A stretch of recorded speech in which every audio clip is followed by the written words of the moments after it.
Tous les Européens sont autour de la table. Ça joue, c'est hyper serré.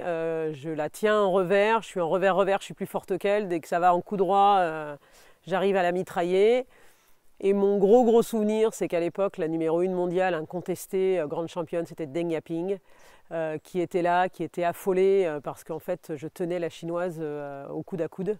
Là, sur le match, ce qui fait la différence, c'est que j'ai trouvé la tactique, j'ai pas peur de l'échange, je me sens plus forte qu'elle en revers-revers, ce qui est la base des jeux des Chinois. 15-15 et être dans le money time, psychologiquement, souvent, on est plus forte qu'elle. Un moment très fort, alors il y en a eu plusieurs, donc c'est vrai que la qualification aux Jeux, les Jeux Olympiques, c'était un Graal, c'était vraiment une quête pour moi, donc déjà me qualifier pour les JO de Sydney en 2000, c'était incroyable.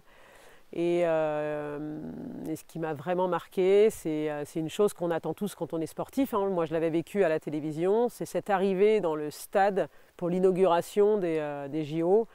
On s'est retrouvés avec tous les grands sportifs en attente. Et quand on était dans le tunnel d'arrivée du stade olympique à Sydney et que d'un seul coup, le speaker a annoncé la France. On a tous crié, on avait tous les poils qui se sont hérissés. Et de là, rentrer dans le stade, se dire j'y suis, c'est moi, je ne suis pas derrière la télé, je suis là.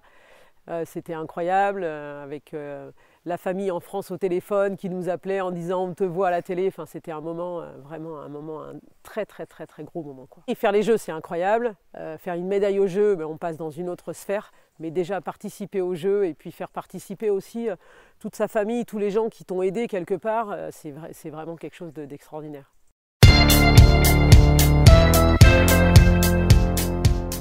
Je pense que moi, quand j'étais sportive, c'est vrai que c'était l'image un peu que j'en avais, des élus qui sont loin de la base, qui connaissent rien. Moi, par exemple, voilà, je joue depuis l'âge de 6 ans et là, à l'heure actuelle, je joue encore dans mon club à Moutier-les-Beaufers, en départemental 1 ou 2, ça dépend si on monte ou on descend, avec mon fils, avec mon cousin. C'est vraiment la pratique ludique et familiale. Je rencontre des gens et des joueurs qui sont très contents de jouer contre moi parce que voilà, je les fais jouer et puis ça me permet voilà, de passer du temps dans les salles, de jouer avec le fiston, de tester les 4 tables, parce que c'est une pratique que j'aime beaucoup, et puis vraiment d'être toujours au contact dans mon club et en Vendée. Le partage, ce besoin de redonner ce que le tennis de table m'a donné. On est un sport de passionnés, je suis passionnée. Comme tous les élus, comme tous les pongistes, souvent on est passionnés. Et donc je voulais donner du temps, je voulais essayer aussi de faire bouger les lignes parce que c'est facile, les yaka, faucons, il faudrait que ce que les autres font, c'est nul. Mais il faut être dans l'action et pour changer les choses, il faut être dans l'action. Le ping-pong est un jeu, donc déjà jouez, prenez du plaisir. Le travail c'est hyper important et pour passer sur le haut niveau, il faut beaucoup travailler.